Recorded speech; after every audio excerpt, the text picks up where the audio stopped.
Bueno, damos gracias al Señor. Ahora quedamos con nuestro pastor y estemos orando porque él va a estar a cargo de la clase. Mi pastor. Ya, gracias, hermano David. Buenos días, amados hermanos. Saludamos nuevamente. Hemos estado hablando desde la familia, pero desde el punto de vista bíblico. La Biblia tiene mucho que decirnos sobre la familia. De hecho, hay muchos pasajes que están referidos a ella. Y dentro de este entendimiento de este tiempo, de que nos permite el Señor poder conocer su voluntad en respecto a la familia, podemos ver que el concepto bíblico original de Dios estaba la familia. La familia fue creada justamente cuando Dios creó al hombre y creó a la mujer. En ese momento ya tenemos una familia que está dentro del plan original de Dios. No es algo que haya surgido, Dios dijo, hoy, ¿qué es lo que puedo hacer? Cuando el Señor pregunta o reflexiona en la palabra y nos dice que no es bueno que el hombre esté solo, no está pensando, pucha, parece que me faltó algo por hacer. No, no es así. Dios siempre obra para su honra y su gloria. Y la Biblia, siempre cuando leamos la palabra, debemos de tener presente esa enseñanza. Voy a correr un poquito. No, voy a correr un poquito, ¿verdad? Entonces, Dios siempre nos está hablando de este plan original. Todo es creado para la honra y la gloria de Dios. Y vemos también como la palabra nos enseña que Dios, cuando crea al hombre, en capítulo 1, 26, 27 de Génesis, nos indica claramente que Dios vio que era bueno. Es importante esa declaración donde el Señor va hablando y va diciendo, Dios vio que era bueno. En este sentido, también debemos de haciendo un repaso, ¿no es cierto? La perspectiva también bíblica nos enseña que el hogar, el matrimonio, la familia y sus miembros son un pedazo del cielo en la tierra. Miren lo que le estoy diciendo. Hay personas que dicen el matrimonio es un infierno. Mis hijos adolescentes son un infierno. ¿Cómo los voy a controlar? ¿Cómo es lo que voy a hacer? Trabajo para ti. Esta niña se le olvidó, este niño se le olvidó las veces que me tuve que levantar a las 3 de la mañana a darle un remedio. Y ahora mira cómo me paga. ¿No han escuchado esa frase? No sé si alguien la ha escuchado por ahí, pero alguien me la ha contado, ¿no es cierto? Ocurre eso mucho, ¿no? Muchas veces vienen situaciones las cuales son difíciles de manejar, son las relaciones humanas que llamamos, y también la familia no está exenta de ello. Todos tenemos dificultades. El hombre con el que me casé dirá la hermana, la mujer con la que me casé dirá el hombre, y no sé, y otras cosas más. ¿Quién me llamó a esto? Y echamos la culpa al que nos presentó, ¿no es cierto? y otros le echan la culpa al pastor y bromeamos en torno a ellos, ¿no es cierto? El pastor casa por 12 años, dicen algunos, y cosas por el estilo, pero eso no es la perspectiva bíblica. La perspectiva bíblica nos dice que debe estar integrado y enfocadas al reino de Dios. Miren lo que le estoy diciendo, la importancia de la familia. La perspectiva que Dios nos da para el crecimiento de su reino de Dios, del reino de Dios. Y en este sentido, vemos en la Biblia, terminamos la semana pasada dando ejemplos, cuando se inició la humanidad, ¿se recuerdan? En Génesis 1, 27 al 29, la multiplicación con una familia de Adán y Eva. Con Noé, una nueva familia, después del diluvio, el 6, 17 al 19. También Dios llama a Abraham para extender su reino sobre la tierra con su familia, con su esposa, ¿ya? Esto en Génesis 12, del 1 al 7. También Dios sacó a su pueblo de Egipto en familias para llevarlo a la tierra prometida. No salió un varón solo, no salió una mujer sola, no salió un niño solo, fueron las familias. Y fueron las familias las que celebraron la Pascua conjuntamente. Y Él sacó familias numerosas. Entonces, en Éxodo también nos va recordando cómo el Señor liberó a su pueblo en familias. También en el Antiguo Testamento vemos en Deuteronomio 6, del 6 al 12, un pasaje muy conocido por nosotros, que lo hemos visto muchas veces. ¿Qué es lo que nos dice? El cumplimiento del pacto en familia, a través de los padres para las siguientes generaciones, los hijos de tus hijos de tus hijos. Esto lo vemos en el libro de Éxodo y también reiterado en el libro de Deuteronomio. En Josué, recuerdan ustedes, yo y mi familia serviremos a Jehová. Josué 24, del 14 al 15. Una frase fuerte, poderosa, donde se consolida la familia, el concepto de la familia, cuando los líderes prometían fidelidad a Yahvé. Estos incluían a su familia. No era el líder, no era Josué solo, sino que yo y mi familia. Entonces, debemos de tener claridad en ello. También el salmista, en el Salmo 96, tributar a Jehová, oh familias, dice la enseñanza, oh familia de los pueblos. Da gloria a Jehová, la gloria y el poder. Dad a Jehová la honra debido a su nombre, temed delante de él toda la tierra. Nuevamente, la familia. Y también el Jeremías 31:1. Donde nos dice que debemos de creer y afianzar lo que dijo el profeta, de Dios a través del profeta, ¿no es cierto? Yo seré por Dios ¿a quiénes? A las familias. Dense cuenta del concepto que usa el Señor. Yo seré Dios a las familias y ellos me serán a mí por pueblo. Entonces el concepto de familia es un concepto muy arraigado, muy fuerte dentro del concepto bíblico.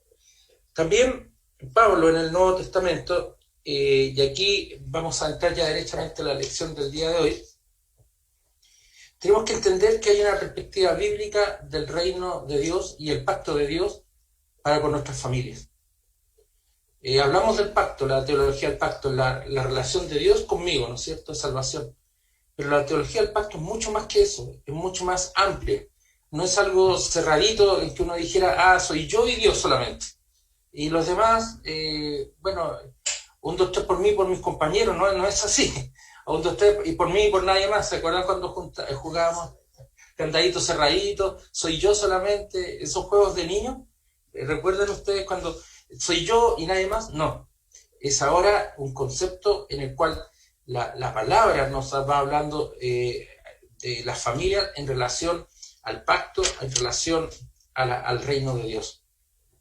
Y en este concepto debemos de reiterar lo que Dios nos ordena en Deuteronomio 6, del 6, Deuteronomio 6, del 6 al 12. ¿Qué nos dirá, qué nos dice este pasaje que es muy conocido por nosotros? Lo voy a leer para no equivocarme. Y estas palabras que yo te mando hoy estarán sobre tu corazón. Y escuchen, y las repetirás a tus hijos, y hablarás de ellas estando en tu casa, y andando por el camino, y al acostarte y cuando te levantes. ¿Se dan cuenta? En todo momento, en tu casa y en tu camino. Fuera de la casa, ¿dónde puede ser? En el trabajo. La repetirás en tu trabajo, la repetirás en tu hogar, andando por el camino, y al acostarte y al levantarte. Y las atarás como una señal en tu mano y estarán como frontales entre tus ojos. Es decir, van a estar aquí presentes, siempre aquí en nuestra frente, aquí en esta parte, como una visera. ¿Se han puesto visera ustedes en verano? Aquí van a estar. Y uno mira para arriba y se ve la visera. Estarán atadas en los brazos, acá, en las manos, y las escribirás en los postes de tu casa y en tus puertas. Es decir, lo más íntimo tuyo, está diciendo el Señor, en los lugares más íntimos va a estar la palabra del Señor, en todo lugar.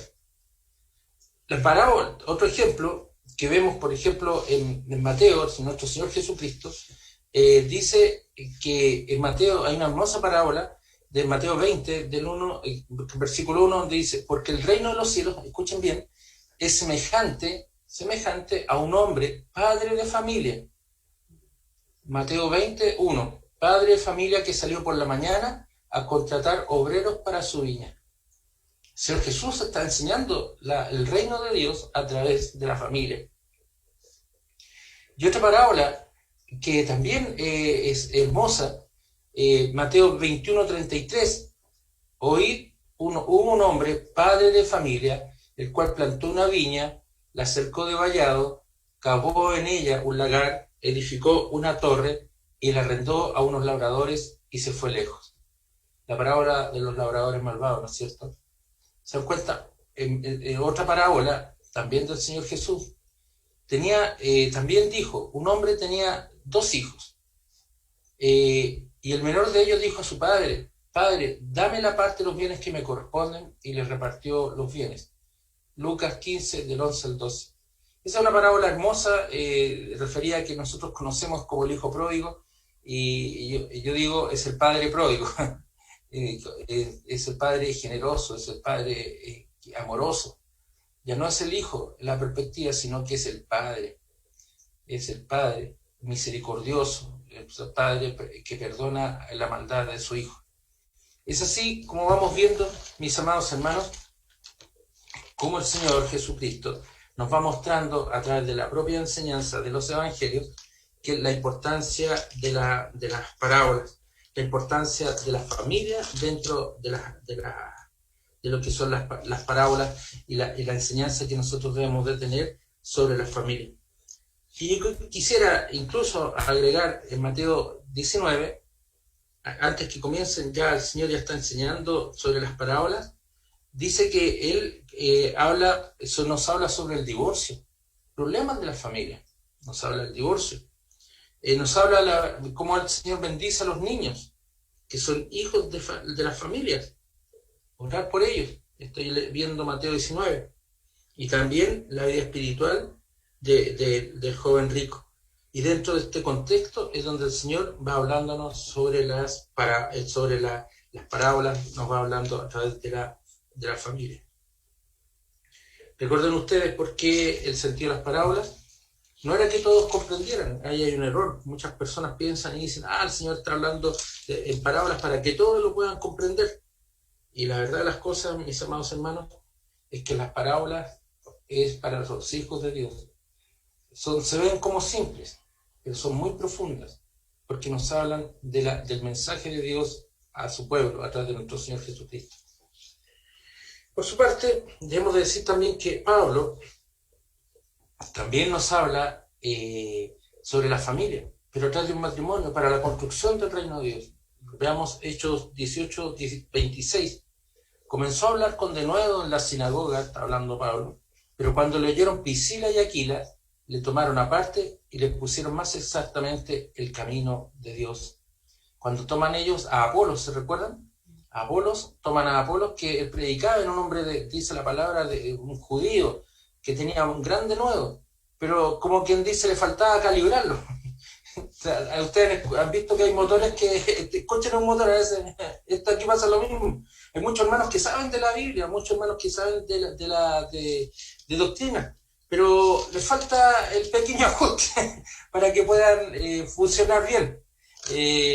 Entonces, nos dice, cuando estaba en Éfeso, estaban ellos, Apolo, natural de Alejandría, varón elocuente, poderoso en las escrituras. Este había sido instruido en el camino del Señor, siendo espíritu fervoroso. Hablaba y enseñaba diligentemente lo concerniente al Señor, aunque solamente conocía el bautismo de Juan. Es decir, él conocía de la palabra del Señor, había sido preparado, pero le faltaba el pequeño afinamiento. Y pasa muchas veces, hay hermanos que les falta ese pequeño ajuste, de poder entender a plenitud la doctrina de salvación, las doctrinas de gracia, por ejemplo, que es lo más común que ocurre hoy en día. También el apóstol Pablo mostraba la atención de Dios hacia las familias en su oración. ¿Qué es lo que nos dice en la carta a los Efesios, capítulo 3, versículos 14 al 16? Por esta causa, doblo mis rodillas ante el Padre de nuestro Señor Jesucristo, de quien toma nombre toda familia en los cielos y en la tierra, para que os dé, conforme a las riquezas de su gloria, por los ser fortalecidos con poder en el nombre interior por su Espíritu. Nuevamente nos encontramos en el concepto de la familia. Pablo ora por las familias. Hay oración hacia él. Pero hay dificultades. Y en esto el hermano David quizás va a escuchar ahí, porque hemos conversado de esto otras veces y él lo ha mencionado. Hay dificultades en las familias pastorales.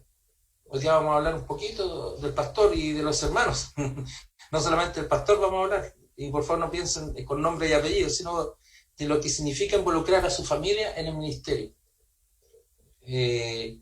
La Biblia dice que el que no sabe ministrar a su familia no puede gobernar a la iglesia. Para enfocar el trabajo pastoral hacia las familias que componen nuestra iglesia, es necesario un involucramiento sano de las familias pastorales y que abracen de corazón la visión, la misión de Dios para la iglesia y el mundo. ¿Qué significa esto? El pastor no está solo, está su esposa, están sus hijos. ¿Ya? Pero antes de poder entrar a ese punto, tenemos varias cosas. Primero que nada, nuestro destino como familia es vivir para el Rey. Todos los cristianos debemos vivir, que estemos dispuestos para vivir para el reino de Dios. Para comprobar, y es necesario que nuestro ministerio, el ministerio, los cristianos en general, estemos involucrados en ellos, nuestras familias. Hay dificultades, lo veremos más adelante, en los casos, hay familias que el varón no es creyente, Primera Pedro nos recuerda eso en el capítulo 3, ¿no es cierto? O también hay hermanas que son creyentes, yo conocí hermanas que no son creyentes y el marido es un creyente de la palabra. Recordemos que nuestro destino también como familia es ser gobernados por Dios. ¿Ya? Debemos de aprender a tomar una decisión firme con nuestra familia. Pedir perdón a Dios si tenemos motivaciones equivocadas. Y decidir comenzar de todo de nuevo. ¿Bajo quién? Bajo la dirección del Espíritu Santo. Y asumir el compromiso con la obra y con las consecuencias que ello trae. Nuestro deber como familia es introducir a nuestros hijos y las personas dentro del reino de Dios para que les sirvan. No para que sirvan al hombre, sino que sirvan al Señor. Voy a hacer un paréntesis, muchas veces me han preguntado por los dones, que yo no tengo dones, dicen algunos. Otros lo manifiestan, yo no tengo esta capacidad. Yo no sé esto, yo no sé lo otro. El Señor nos entrega dones a todos y cada uno de nosotros, mis amados hermanos. Pero si tú pones la perspectiva en los dones, comparándote con los demás, no es beneficioso. Porque la visión no tiene que estar en los hombres, tiene que estar puesta en la gloria de Dios. Cuando ponemos nuestra visión y hacemos ese pequeño ajuste, y nuevamente otro ajuste que necesitamos, y ya no soy yo comparándome con el hermano que canta, con el hermano que predica, con el hermano esto, sino que digo, Señor, ¿qué es lo que puedo hacer para la gloria de tu reino? Ya la perspectiva no está aquí, está acá arriba, en mirar hacia el Señor. Y esta noticia, mis amados hermanos, que usted va a recibir, va a ser la respuesta del Señor en su vida. Y usted estará feliz sirviendo al Señor con los dones que Dios le ha dado. Porque en la obra del Señor, en el reino de Dios, no es solamente una función, no solamente hay un trabajo. Hay trabajos que son más expuestos, hay trabajos que son menos expuestos que otros. Pero Dios es fiel y ha bendecido mucho a su iglesia y sin lugar a dudas estará bendiciéndola día a día y recogerá a muchos que están en el mundo, a los llamados, a sus hijos.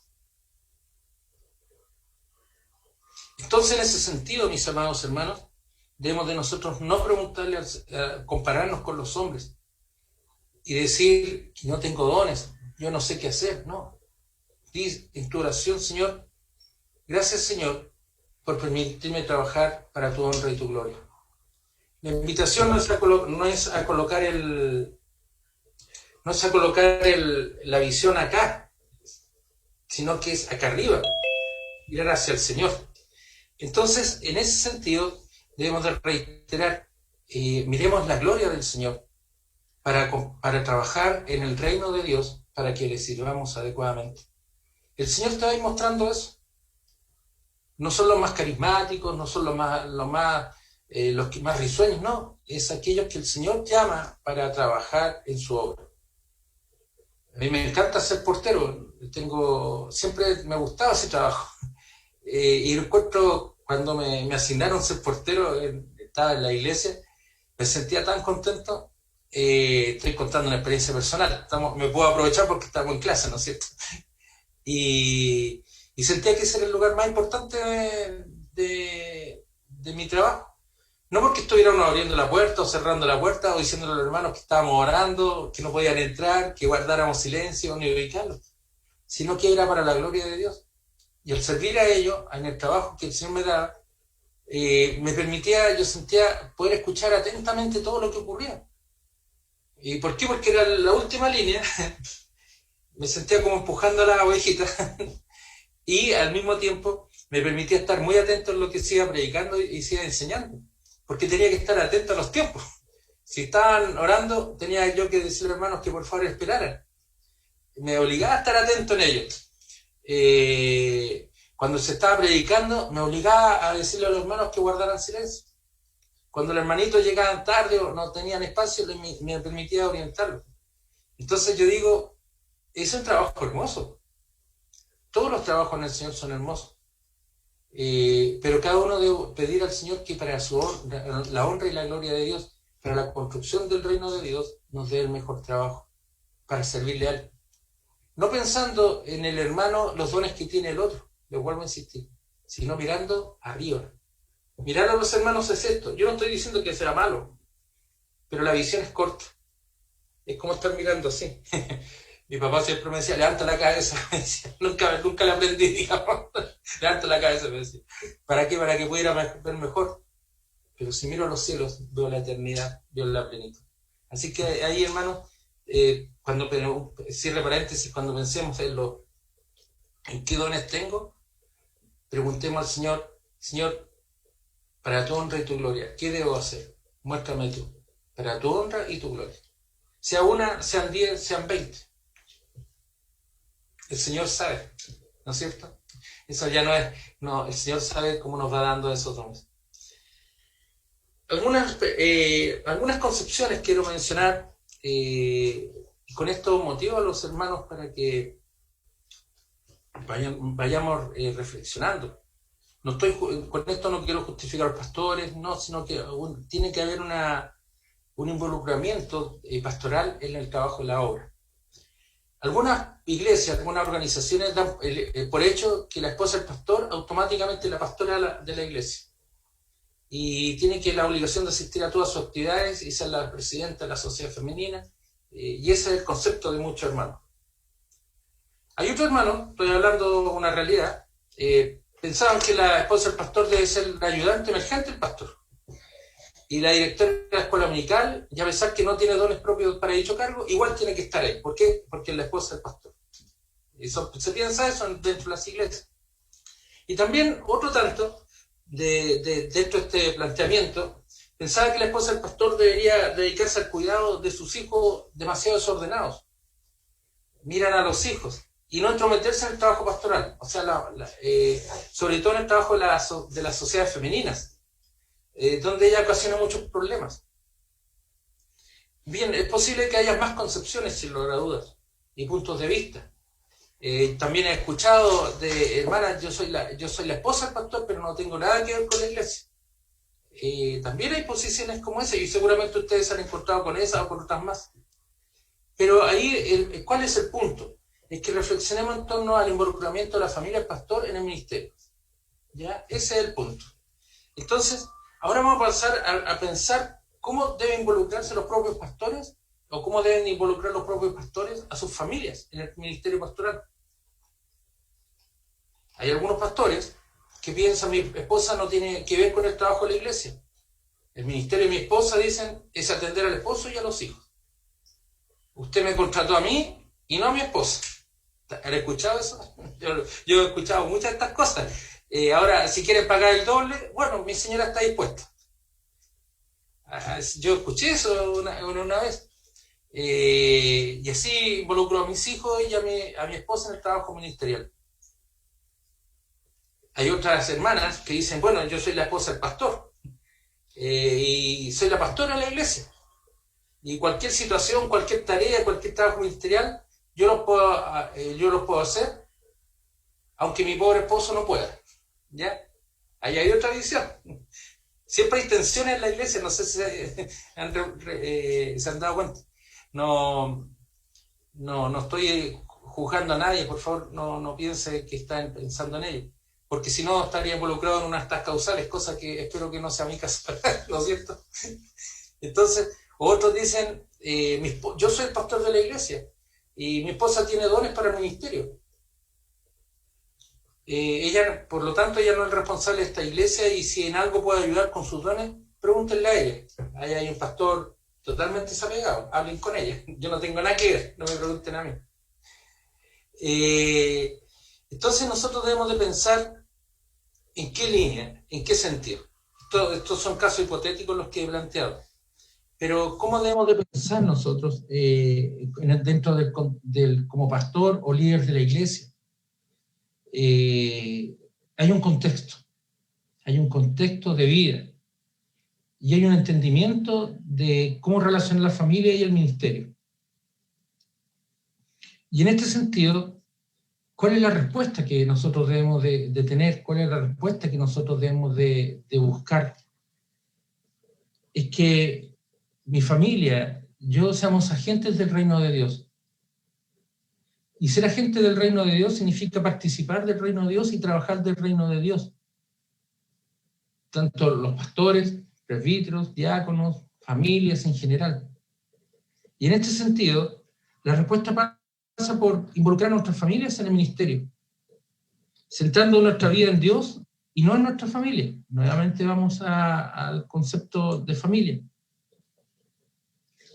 Y aquí hay una frase que una vez conversando con un hermano, le decía yo, siempre debemos recordar que nuestra familia es nuestro primer ministerio. Para servir a Dios. Y usted me dirá, pastor, ¿qué es lo que está diciendo? Suena fuerte lo que le estoy diciendo. Pero eso es servir a Dios primero. Usted me dirá, no, pero es que la hora, no, es servir a Dios primero. Pablo dice en sus cartas, soy Pablo que vengo a servirles, siervo de Dios, siervo de Jesucristo. No dice Pablo, vengo a servirles. ¿Se dan cuenta? Vengo a servirles. No, dice, sino Pablo, siervo de Cristo, siervo de Dios. Es distinto. Vengo a servirles, a decir, soy siervo de Cristo. Entonces, en esta perspectiva que estoy planteando en esta mañana, la iglesia como familia no vive para sí sola. Como Nancita decían antes, no es candadito cerrado, nosotros solamente y nadie más, sino que existe para proclamar el mensaje del rey, el mensaje del reino. Es de Dios nuestro primer ministerio. Él hace que nuestro trabajo tenga significado. Él mueve mi trabajo, cuida a mi familia, pero también debo cuidar de ellos, sin descuidar mi relación con Dios. Esto es para todos los hermanos, ¿no es cierto? Todos deberíamos pensar de esa manera, de cuidar de nuestra familia, sin descuidar, por supuesto, la relación con Dios. Dios, la familia, porque Dios me la ha dado. Nuestro llamado que Dios nos da no es servir a la iglesia, sino servir a Dios. ¿Ya? El enfoque es el reino de Dios y la gloria de Dios en la iglesia. Y la verdad las cosas, si entendiésemos que es Cristo el que valora y continúa el trabajo de su reino, descansaríamos un poco con nuestra familia. No soy yo el reino de Dios, no es la iglesia el reino de Dios, sino que participamos en la construcción del reino de Dios. Nuestro llamado no es para llenar las necesidades de la gente de la iglesia. Uno no es el Mesías para toda la iglesia. El enfoque es capacitarse, edificar el espíritu de la familia para que confíen en Dios y las familias sean las que anuncien su reino para que se sometan a Él. Yo sé que son conceptos un tanto osados, incluso le puede parecer, pero son conceptos que hemos visto muchas veces. y que estamos en este momento reordenando, para que podamos mirar cómo trabajar en el reino de Dios. No es crear, sino cómo trabajar en el reino de Dios. La familia, al nacer, tiene la tarea de llenar la tierra, sojuzgarla y señorearse sobre todos los seres vivientes. La familia, hemos dicho, se inició y fue establecida por Dios en el jardín de Edén, en Génesis 1, 27 y 28. ¿Se recuerdan ese pasaje? Y creó Dios al hombre a su imagen, a imagen de Dios lo creó, varón y hembra los creó, y los bendijo Dios, y les dijo: fructificad, multiplicaos, llenad la tierra, sojuzgadla, señoread los peces del mar y en las aves de los cielos, y en todas las bestias que se mueven sobre la tierra. Dios, al crear al hombre y a la mujer, les asignó tareas específicas, con tener hijos, y además señorearse y sojuzgar a los animales, la planta, los peces, y sobre todo la creación de la tierra. Las verdades de la familia están escritas en la palabra de Dios. Recordemos que la Biblia es nuestra única regla de fe y de conducta. No es un manual de... no sé si ustedes años atrás leían el Pato Donald. ¿Quién se acuerda del Pato Donald? Yo por lo menos los leí todos. Eran unas revistas que llegaban y en los años... ahí se cae un poquito el carnet, como dicen. Hasta los años 70, 80 llegó el Pato Donald, me acuerdo. Yo lo compraba y veía la historia del Pato Donald. El Pato Donald tenía 3 sobrinitos, que algunos dicen que eran sus hijos, pero dejémoslo los sobrinitos. Era Hugo, Paco y Luis, ¿ya? Y tenían esto una característica muy especial. Ellos eran cortapalos, o scouts, digamos, ¿ya? Y estos niños, o estos patitos, cada vez que había un problema, ¿se acuerdan qué libro consultaban? El manual de cortapalos. Entonces ocurría algo, ¿y qué dice el manual de cortapalos? Hay que hacer esto, y ellos lo seguían, eran bien estructurados. Pero la Biblia, mis amados hermanos, quiero desilusionarlos un poco, no es el manual de cortapalos. No dice, hermano o pastor, si está en esto, o vas a hacer esto otro. Hermano, si vas a hacer esto, va a ocurrir esto otro. No es un manual de cortapalos, son las directrices de Dios. Son las directrices de Dios para la vida, para nuestra familia, para nuestro trabajo, para el camino, estando dentro del hogar, dentro de tu casa y en tu camino, dice la palabra. Son los criterios formativos, son los criterios que Dios establece, impregna en nuestro corazón y en nuestra vida. Entonces no piense usted, si mi esposa me dijo tal cosa, yo le debo responder esta otra. Buscaré el manual de cortapalos, ¿qué tengo que responderle? No es así. Dios nos establece criterios, que es mucho más profundo. Es mucho más nos imbuye porque establece fundamentos sólidos en nuestras vidas. El propósito de Dios para cada familia, para cada miembro de la familia, es que la tierra, que en esta tierra, que cada día practiquemos toda buena obra. Y un día estaremos con el Eterno, alabando y adorando en el cielo. Cuando dije el Eterno me salió medio judío, los judíos usan mucho esa expresión, el Eterno. Pero sabemos a qué se refiere, no se usa mucho dentro de nuestro lenguaje, pero no es algo equivocado. Si nosotros, por ejemplo, vemos en segunda de Timoteo, capítulo 3, versículos 16 y 17, dice lo siguiente: toda la escritura es inspirada por Dios y útil para enseñar, para redarguir, para corregir, para instruir en justicia, a fin de que el hombre de Dios, sea perfecto, enteramente preparado para toda buena obra. Vamos en Apocalipsis 7, del versículo 9 al 17. Después de esto miré, y aquí una gran multitud, la cual nadie podía contar, de todas las naciones y tribus y pueblos y lenguas, que estaban delante del trono y en la presencia del Cordero, vestidos de ropas blancas y con palmas en las manos. Y clamaban a gran voz diciendo: la salvación pertenece a nuestro Dios que está sentado en el trono y al Cordero. Miren qué hermosa declaración. La salvación pertenece a Dios y al Cordero.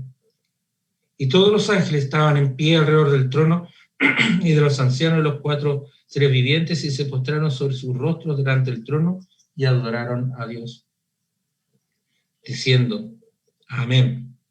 La bendición y la gloria y la sabiduría y la acción de gracias, la honra y el poder y la fortaleza sean a nuestro Dios por los siglos de los siglos. Amén. Entonces uno de los ancianos habló diciéndome: estos que están vestidos de ropas blancas, ¿quiénes son? ¿Y de dónde han venido? Yo le dije: Señor, tú lo sabes. Él me dijo: estos son los que han salido de la gran tribulación y han lavado sus ropas, las han emblanquecido en la sangre del Cordero. Por eso están delante del trono de Dios y le sirven de día y de noche en su templo, y el que está sentado sobre el trono extenderá su tabernáculo sobre ellos. Ya no tendrán hambre ni sed, y el sol no caerá más sobre ellos, ni calor alguno. Porque el Cordero que está en medio del trono los pastoreará y los guiará a fuentes de agua de vida, y Dios enjugará toda lágrima de los ojos de ellos. Hermanos, qué hermosa palabra. Y también veamos lo que nos dice Apocalipsis, en el capítulo 11, versículos 12 al 14. Pero después de 3 días y medio, entró en ellos el Espíritu de vida enviado por Dios, y se levantaron sobre sus pies y cayó gran temor sobre los que le vieron.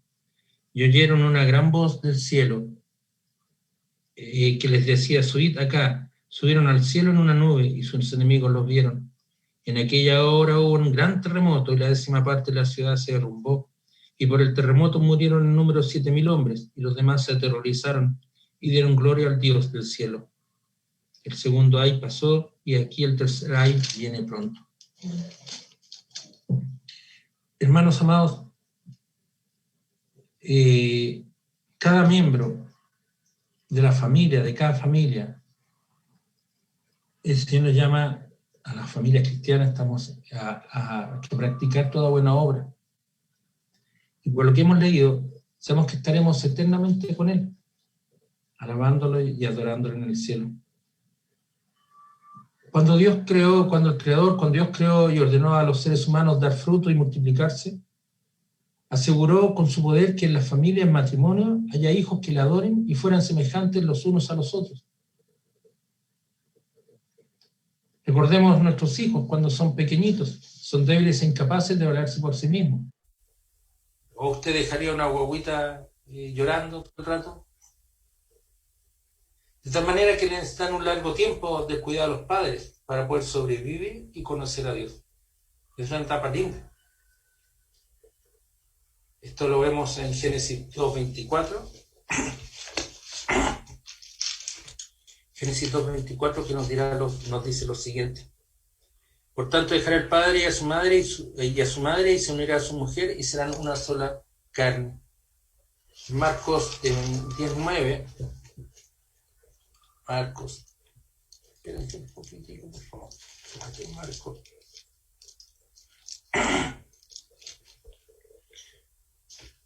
Marcos 10:9 nos dice lo siguiente. Por tanto, lo que Dios juntó, no lo separe el hombre. El Proverbios 18:22. Aquí lo encontramos. Proverbios 18:22. Nos dice lo siguiente: el que haya esposa halla el bien y alcanza la benevolencia de Jehová. Qué lindo. El que haya esposa halla el bien y alcanza la benevolencia de Jehová. Con esto justificamos lo que les dije al principio, ¿se recuerdan? Nuestro hogar no es un pedazo del infierno. Nuestro hogar es un pedazo del cielo. Y si usted mira su hogar como eso, de esa perspectiva, se dará cuenta que la perspectiva es distinta. En el cielo, ¿qué es lo que vamos a hacer? Hemos leído. ¿Qué vamos a hacer en el cielo? ¿Vamos a estar jugando a la pelota? ¿Vamos a estar abrazándonos? ¿Vamos a estar viendo la selección chilena? ¿Vamos a estar en un rico asado? ¿Sabes lo que vamos a estar haciendo en el cielo? alabando al Señor, amén, dando honra y gloria al Señor. Esa va a ser nuestra única visión, de mirar al trono, mirar al Cordero, al que está sentado en el trono, honrando y dando gloria para siempre. Entonces, mis amados hermanos, cuando hablamos de un pedacito del cielo en nuestro hogar, en nuestra familia, la perspectiva es distinta. Si yo veo en mi hogar un pedacito del infierno, ¿qué es lo que veré en el infierno? Crujir de dientes, hoguera, destrucción. La perspectiva del Señor es que miremos a nuestro hogar con esa visión, como he estado viendo. El origen del hombre, mis amados hermanos, y su unión en la tierra es causada por la voluntad de Dios. No por una célula que andaba en el espacio perdida y se encontró con otra célula, un aminoácido. Ahora no son células, son aminoácidos que se juntaron y dijeron, oh, chispas, aquí podemos hacer algo bueno.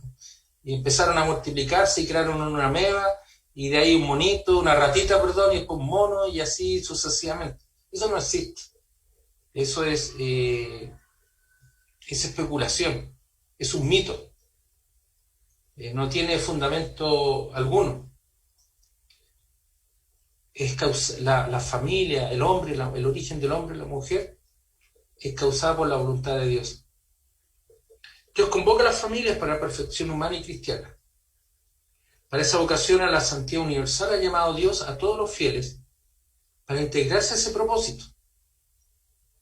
También da identidad al matrimonio cristiano y abre la dimensión del amor de la pareja a un horizonte en el reino de Dios y en su pacto, como decíamos al inicio. En Colosenses 1, del 27 al 28. Colosenses 1, del 27 al 28, dice lo siguiente.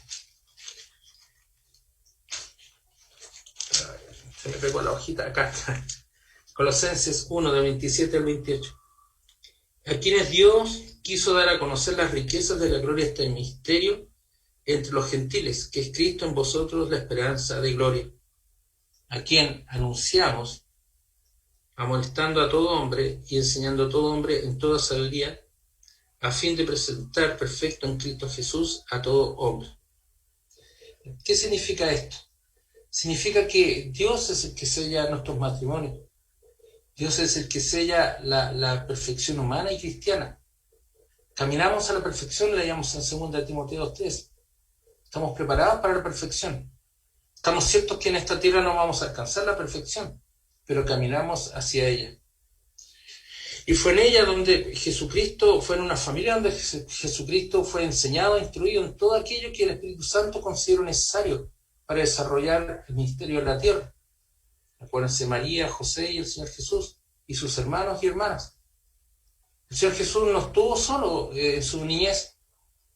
Nació en establo, se humilló, pero Dios permitió que Él viviera con una familia, un padre, una madre terrenal. Y que tuviera hermanos y que tuviera hermanas. Por lo tanto, es necesario, mis amados hermanos, que los miembros de la familia cumplamos con los propósitos de Dios, cumplamos con la voluntad de Dios para cada uno de nosotros, es por separado y en conjunto. En 2 Timoteo 1:5 nos dirá, trayendo a la memoria la fe no fingida que hay en ti, la cual, Pablo escribiendo a Timoteo, la cual habitó primero en tu abuela Loide y en tu madre Eunice, y estoy seguro que en ti también. Por eso los miembros de la familia deben de convertir en acción la palabra escrita sobre sus familias.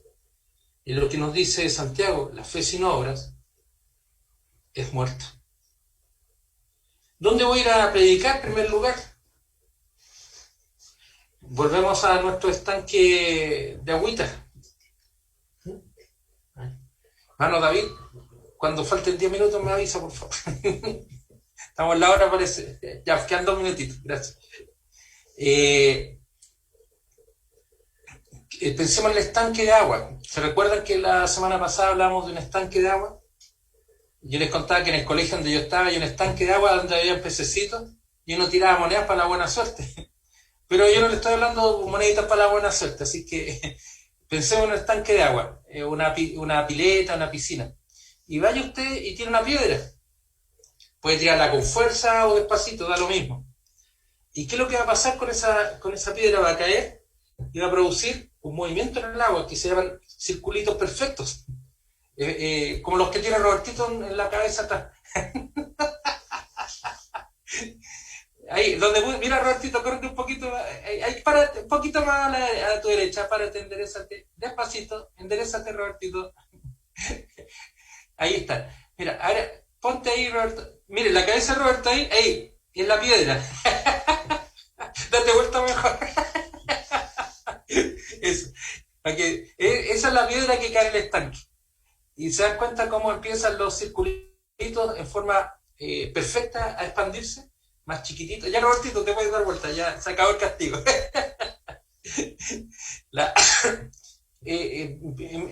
Hoy día jugamos un poco, pero si usted va hoy día, por ejemplo, a un estanque, o a un río, o a un lago, o a una piscina, o en la misma tina de su casa, o en el lavatorio, tápelo y tiene una monedita o una piedrecita y se da cuenta de este fenómeno.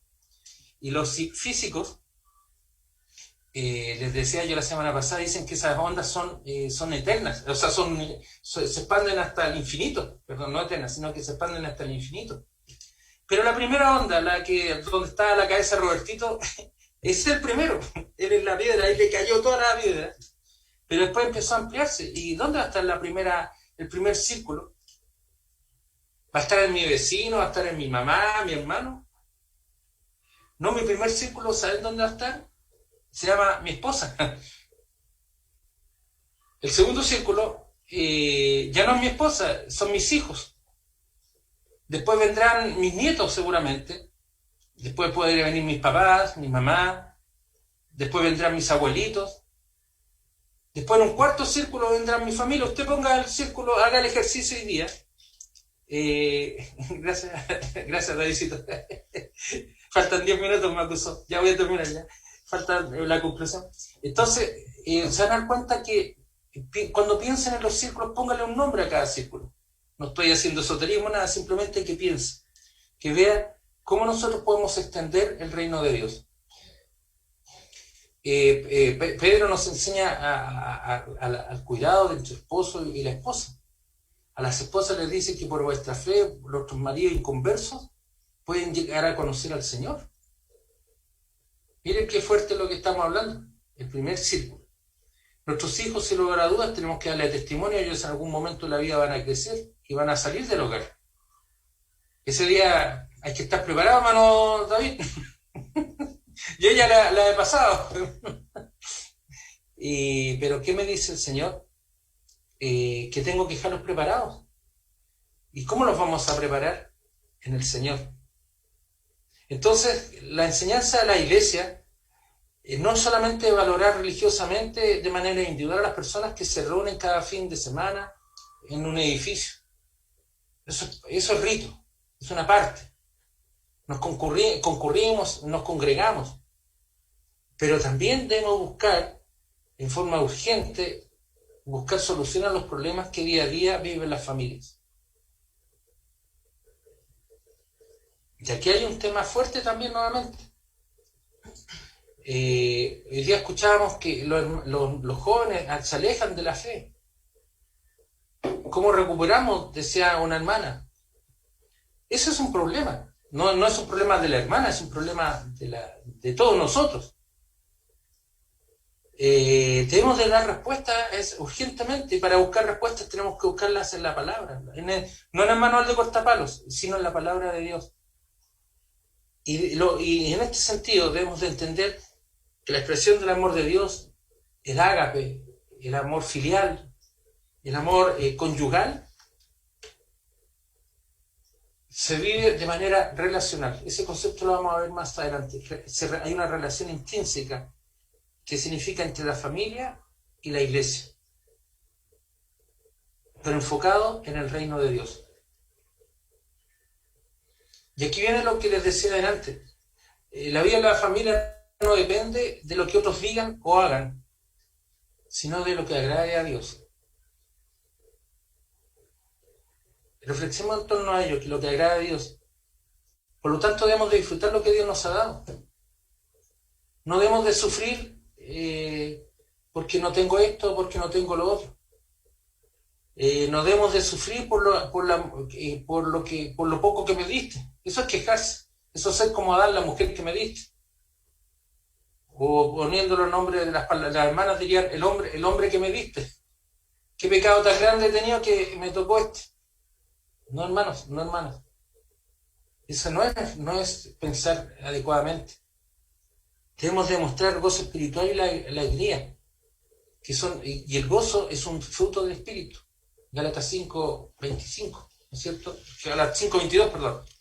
Gálatas 5:22 que nos dice que el gozo es fruto ¿de qué? Del espíritu. Entonces cuando yo veo el gozo como un fruto del espíritu, entonces me doy cuenta que el gozo no depende de mí. Depende del Espíritu Santo obrando en mí. Y cuando hablo en mí, piensen ustedes, hermano, porque la forma del lenguaje es lo que complica un poco. Pero cómo el Espíritu Santo obra en su vida, mi amada hermana, cómo el Espíritu Santo obra en su vida, mi amada hermana. Dos cosas para finalizar y reiterar la idea. Nuestro hogar es un pedazo del cielo, no un pedazo del infierno. En segundo lugar, nosotros impactamos en la vida de los demás, en la propia vida, como veíamos con Roberto cuando se giró, él mismo se ve afectado por sus propios actos y por su propio trabajo y por su propio obrar. Pero después de él, hay una dimensión que se extiende al infinito. Podríamos decir que hasta el presidente de Estados Unidos, el presidente de China, el presidente de Corea también se ven afectados por las obras. Y esto no es panteísmo por si acaso, es una relación que se va produciendo. Buenas familias producirán buenos frutos. Es el tiempo, puede decir, ¿por qué no dice esto? ¿Por qué no dice lo otro? Como muchas veces decimos, si antes yo hubiera conocido al Señor. Eso no es sabio, hermanos. Eso no es sabio. Lo que es sabio es decir que cuando agradó a Dios, que me apartó desde el vientre de mi madre y me llamó por su gracia. Ahora es el tiempo. Hoy día es el tiempo. No mirando el pasado, sino dando gracias a Dios, porque Él nos escogió ¿desde cuándo? Desde antes de la fundación del mundo. ¿O usted piensa que Dios empezó y lo creó usted y después pasaron 40 años, 30 años, 50 años y dijo, se me había quedado el pastor Olivares fuera? Se me había olvidado que lo había elegido y ahora lo voy a colocar en un riel. No, hermanos. ¿O usted piensa eso? Si usted piensa eso, quiere decir, ¿por qué no supe esto? ¿Por qué no dije esto? No, sea agradecido de Dios, porque ahora es el tiempo. Bienaventurados los que conocieron al Señor antes, no me estoy comparando. Simplemente estoy diciendo, no se queje por lo que Dios nos ha dado. Si usted conoció al Señor hoy, si el Señor habló en su vida hoy, es el tiempo del Señor. Y no piense, pucha, Dios se había olvidado. Eso significa, si usted dice, pucha, ¿por qué Dios no conocía estas cosas? ¿Por qué Dios no me habló antes? Significa que Dios parece que algo se le olvidó y usted se haya quedado ahí, como dicen, en el tintero. ¿Y usted cree que a Dios se le olvida algo? Yo creo que no. Por lo menos yo no. Y si usted piensa eso, yo creo que está equivocado o equivocada. Dios no se olvida de nada, Dios sabe las cosas en su tiempo. Y para eso es el reino del Señor. Que para el Señor sea la honra y la gloria, que el Señor nos muestre ese entendimiento de que nuestros hogares son un pedacito del cielo. Cuando vuelva a su hogar después del trabajo, dé gracias a Dios porque tiene un techo. Cuando esté sentado a la mesa comiéndose un pancito, un amigo me decía, ¿sabes? Puedo comer jamón, pero también puedo comer mantequilla y si no, pan pelado y también está rico. Y doy gracias a Dios por ello. ¿Ya? Que el Señor nos bendiga, mis amados hermanos, y que el Señor nos siga cuidando y protegiendo. No sé si hay un tiempo de preguntas. Robertito, ¿me da un minutito si es que hay alguna pregunta? Gracias. Perdón, son las 12. Mi señora me está diciendo, Carlos, son las 12. ¿Hay alguna pregunta? ¿Alguna duda? ¿Algún comentario? Ya, entonces, vamos a concluir. La hermana Cirinela. Ya, la hermana Cirinela, ¿usted va a preguntar? Algo iba a preguntar. Buenos días, hermano. Les saludo en nombre del Señor a todos. Me están preguntando, una persona, pues, supongamos que yo, somos toda la familia, yo soy cristiana, son oyentes. Yo tengo, si yo me divorcio, ¿me puedo casar de nuevo? Lo vamos a ver más adelante, pero la respuesta es que no.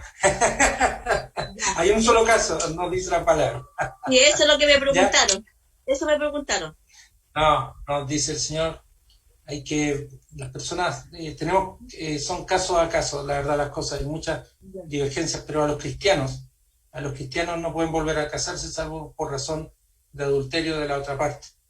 Pero el Señor también permite que las personas, y así lo dice la palabra, que aquellos que sin conocer al Señor que han cambiado su vida, sin lograduras, el Señor les da una oportunidad para poder caminar. No podemos nosotros excluir a aquellas personas que no conocían al Señor o aplicar criterios de personas que no conocían al Señor antes. Por eso hay que conversar con las personas, hacerles ver lo que nos va diciendo la palabra respecto a ello. Pero la palabra nos dice que por causa de nuestro egoísmo, de nuestro pecado, el Señor de la dureza de nuestro corazón, dice la palabra, estableció el divorcio. Pero, ¿qué es lo que nos dirá la palabra? Nos dirá que nosotros, no podemos dejar a quienes conociendo al Señor, por la causa de conocer al Señor, dejar abandonados a aquellos que no son creyentes, en primer lugar. Y también nos dice la palabra que si tú has conocido al Señor, quédese tal como lo has conocido. O sea, si tú conociste al Señor estando en convivencia, dice el Señor que no se abandonen y que renueven que hagan sus votos, mejor, no que renueven, sino que hagan sus votos de matrimonio. El Señor llama a ordenar las familias también, ¿ya? Pero ese tema lo vamos a ver un poquito más adelante, hermanita. Porque como mi amiga nos estábamos hablando y me dice que ella es criada del Evangelio y ella se divorció y ella se quiere casar con el que vive ahora. Y eso decía yo, le voy a preguntar mañana a la misma. Pero es mejor que ella pregunte, ¿ya? Invítela. Sí, es que ella es de otra iglesia, pero un día fue... Igual la palabra de Dios aún en el corazón. Ya Robertito y hermano David, que me ha pasado 4 minutitos, me las cobran el próximo domingo. Dios mediante. No se preocupe, mi pastor, tenemos pendiente igual.